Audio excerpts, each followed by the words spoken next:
Hi everyone, Jackie here with Enjoying Life's Journey. Welcome back to the channel. Welcome back to another weekly budget with me. I'm going to go through our cash flow plan for my husband's paycheck, which was on the 18th of May. So if you're interested in how I kind of go through our weekly budget and I update our accounts, basically balance our accounts and keep track of our spending and anything like that, then stick around. So we actually have quite a few changes coming up. If you guys remember, my husband was officially hired on at the company, and he basically had 30 days before he would have access to the 401k plan and the benefits like health insurance and life insurance and things like that. So he's signed up for everything. We got him signed up. And I wasn't sure if those benefits and everything would start coming out of the paychecks in June. So I kind of had June set up for that, but I did not set up May. I wasn't sure when it would start. So technically, it's everything takes effect. His 30 days is basically the 21st. So this next paycheck coming up on the 25th, I did have to adjust for those automatic deductions coming out of his check. So I'm going to talk about that here in a minute and show you kind of some new expenses that we have or some other automated deductions that we have. I'm going to go over that. But before I jump in, I had a viewer, Louise. Hi, if you're watching, I hope you are. She has 2 questions. She has picked up my free template here, so she's been kind of working with it along with some other templates that she's doing. So she's creating it to make it her own, which I highly recommend that all of you do. Take a little bit from everybody and do what works for you. But she had 2 questions I thought I did my best to answer through email, but I thought if I do it on the video and actually show how to do it, then that will help her out a little bit more, and also anyone else who might be wondering the same thing. So her first question was regards to basically balancing your checkbooks, balancing your accounts, and specifically she mentioned that she has her sinking funds and her mortgage. They're all sharing one account. So she was just wondering how can she keep track of that within this budget template. Okay, so you can see here these are all of the different accounts that we have. I used to have just my cash envelope, my basic checking account, and a basic savings account. But since then, I have opened up several accounts to kind of help our spending, and we're kind of getting out of the cash envelope system.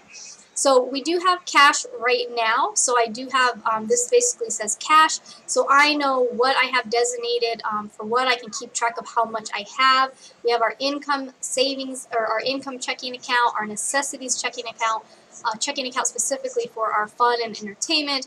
Ricky has his own checking account, and I have my own checking account. And then we have a few different savings accounts, but for the purpose of this, I just have it all categorized as to one. So the way I do it is, for instance, Luis, if you have them, say you have your sinking funds and your mortgage, if it's all in one account, you could just change the name of one of these, and you could say sinking funds slash mortgage, or whatever you wanted to do. But for instance, like, say this, instead of saying income, say that said sinking fund or something like that.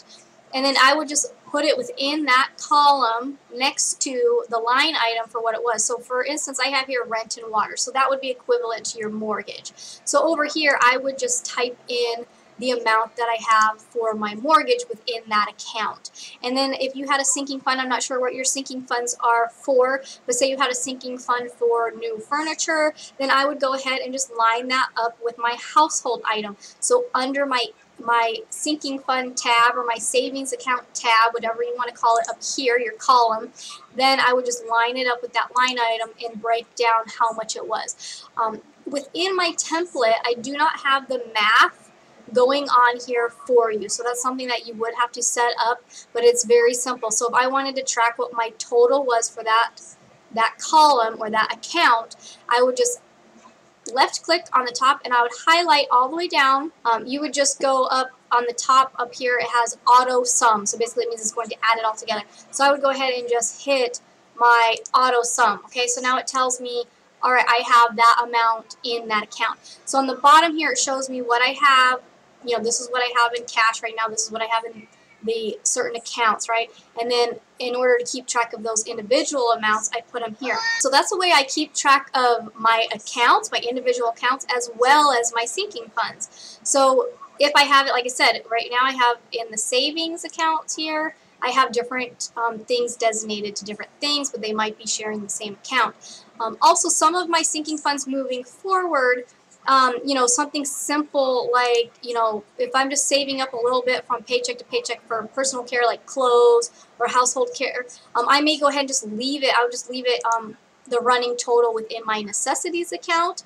But if it becomes something that I'm saving and it's, you know, over $100 or something like that, then I might go ahead and transfer it into a savings account. So I hope that answers your first question of basically how to keep track of your sinking funds within this budget form.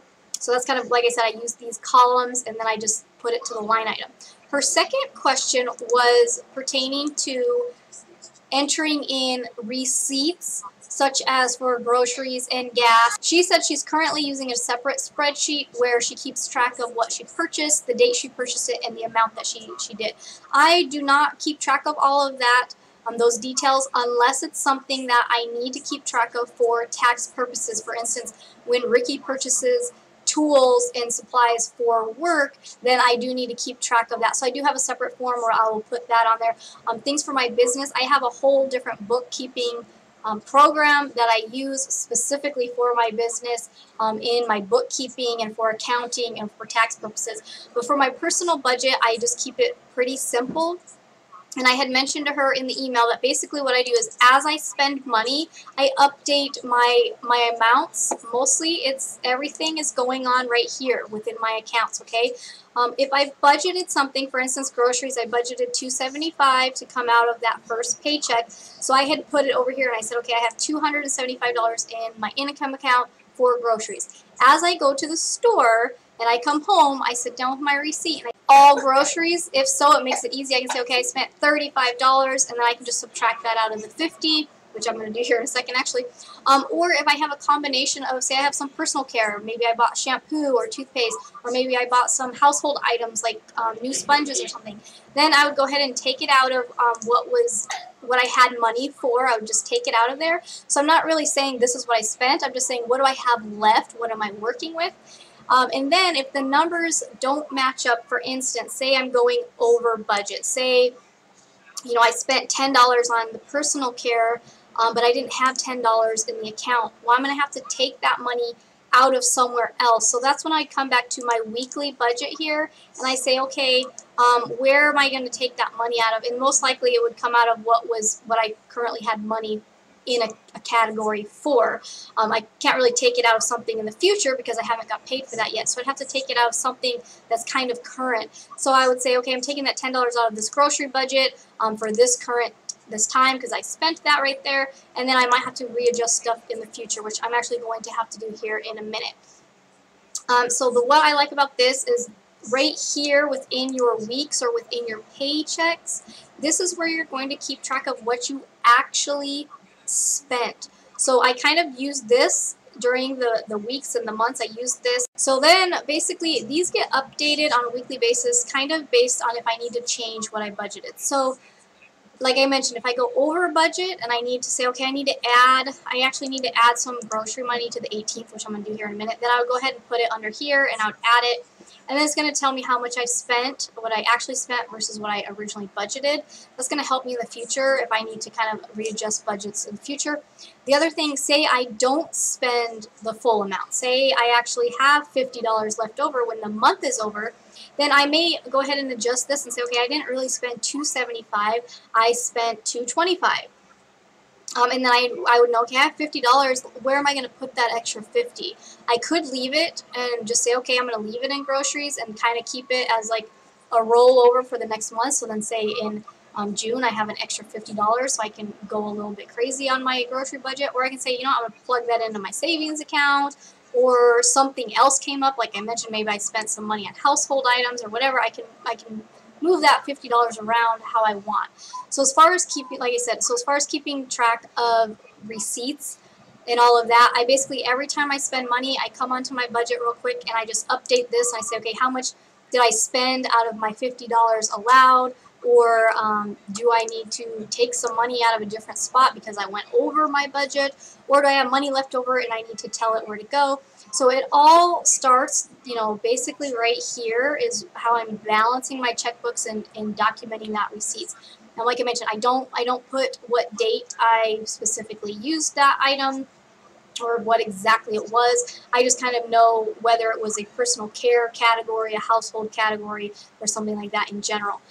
So the other thing I wanted to mention was that coming from paycheck to paycheck. So the way I do it, we get paid every Friday, is I know anything here, for the most part, anything here needs to cover my expenses from the 4th to the 10th, okay? And then anything here needs to cover my expenses from the 11th through the 17th, okay? So if I have bills that are more like a weekly thing, I can do that.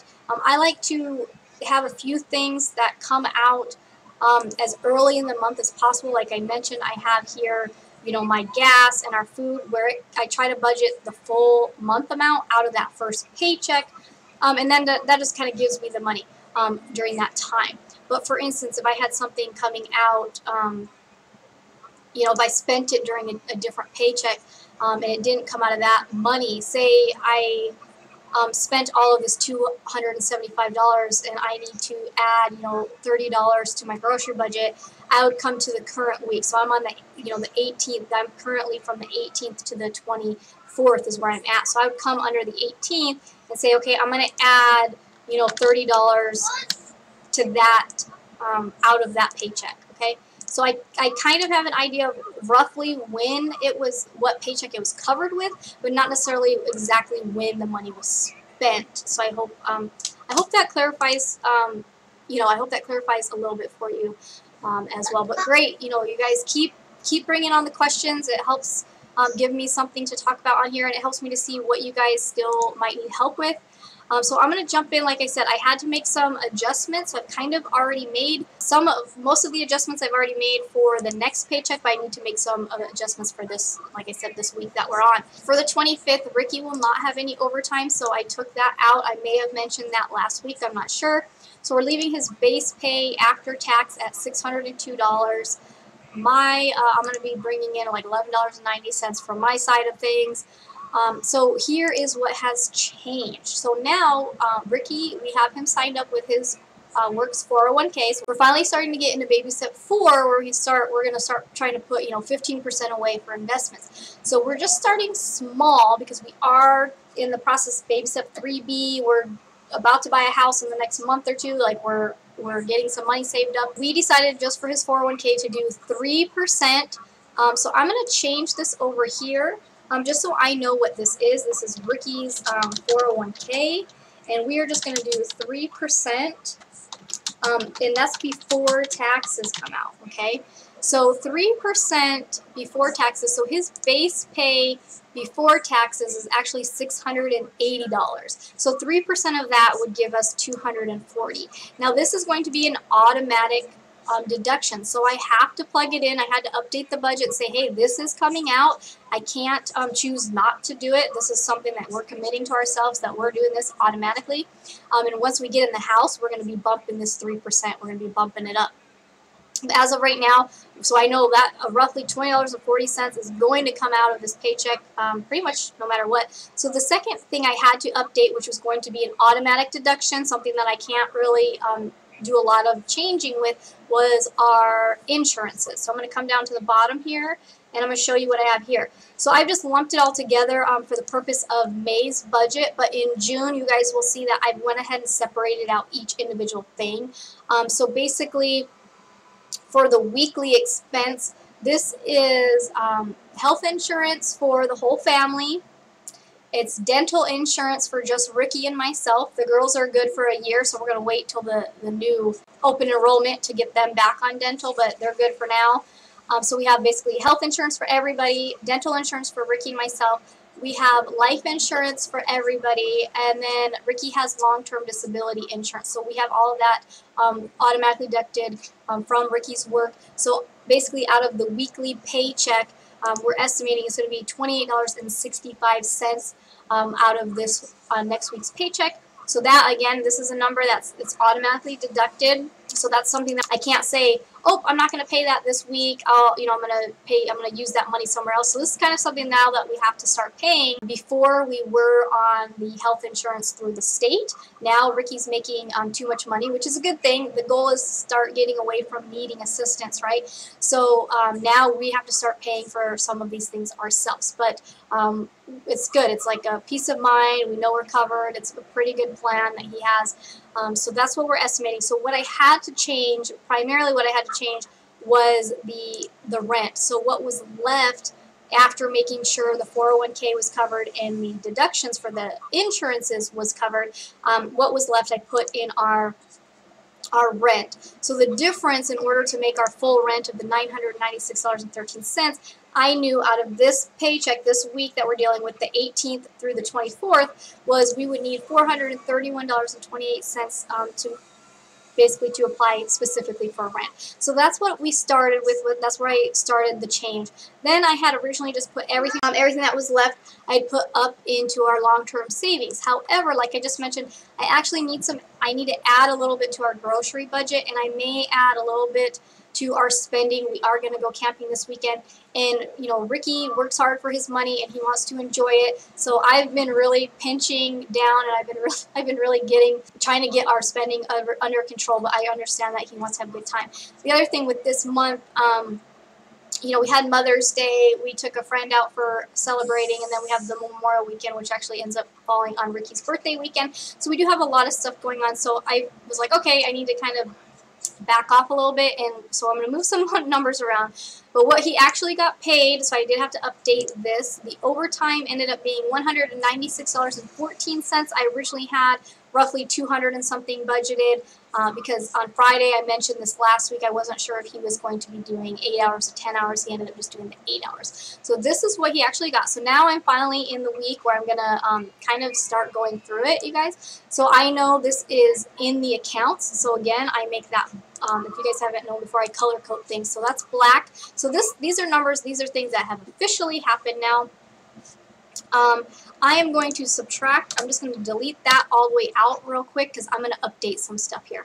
So the first thing I need to do for groceries is I need to come over and see what I have left. So we had $50.82 in there. I actually went grocery shopping this week.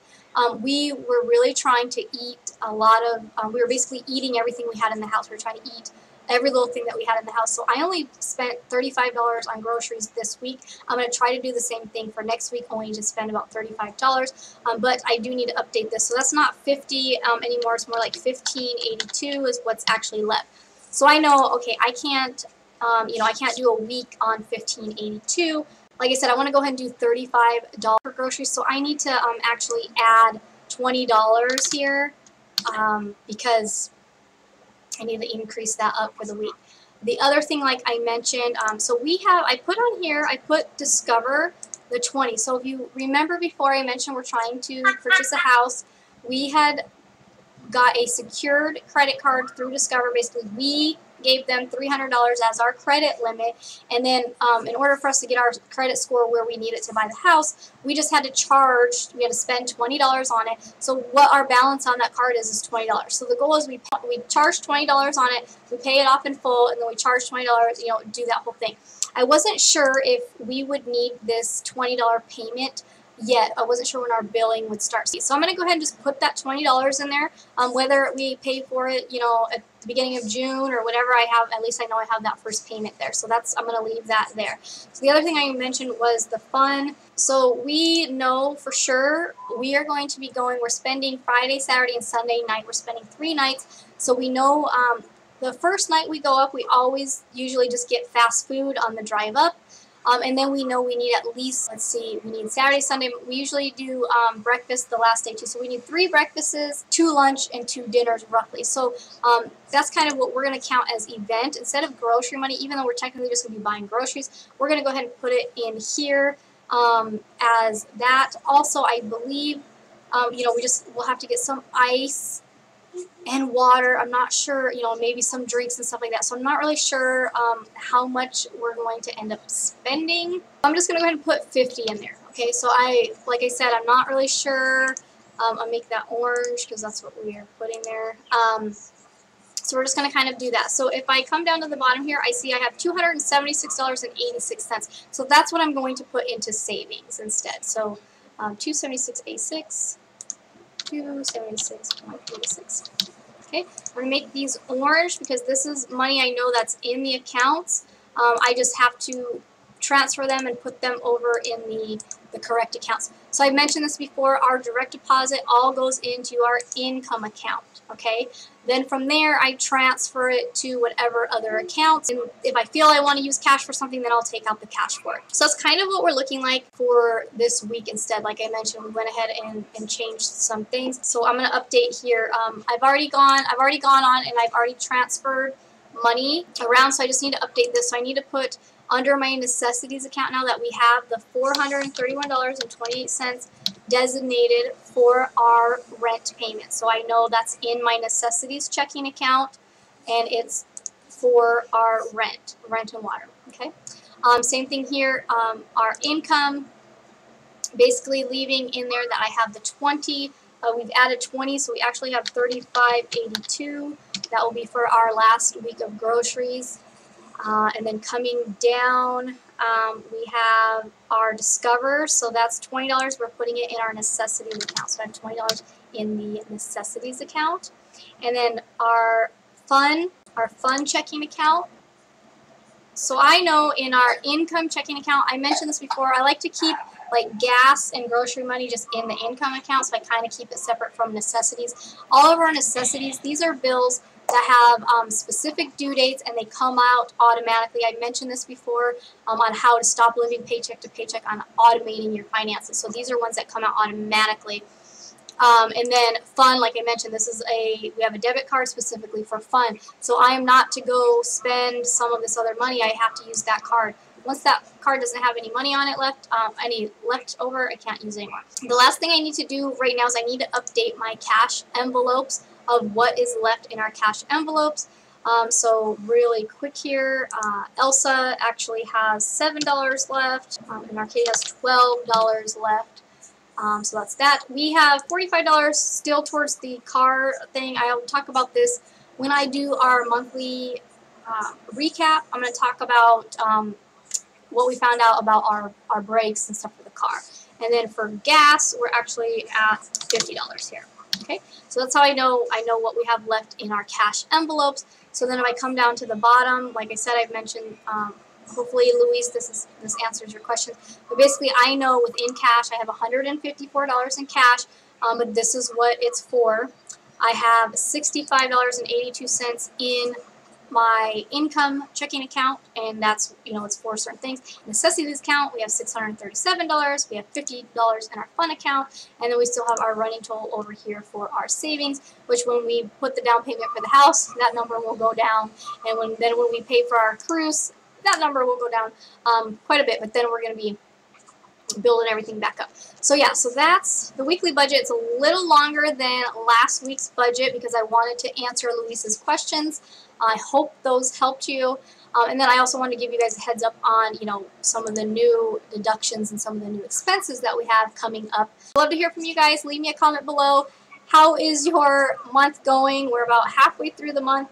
I've had to change my budget pretty much every single week, but this helps to keep the cash flow going and to keep accountable for certain things and to adjust things accordingly before something before you're not able to pay for something else or reach certain goals like that. So leave me a comment below. How did you do? How are you doing? Join me next week. I will be doing our budget planning for June, and then stay tuned for the recap. We'll see how the whole month ended up turning out coming up in a couple weeks or so. As always, thanks for watching, and I'll see you soon. Bye!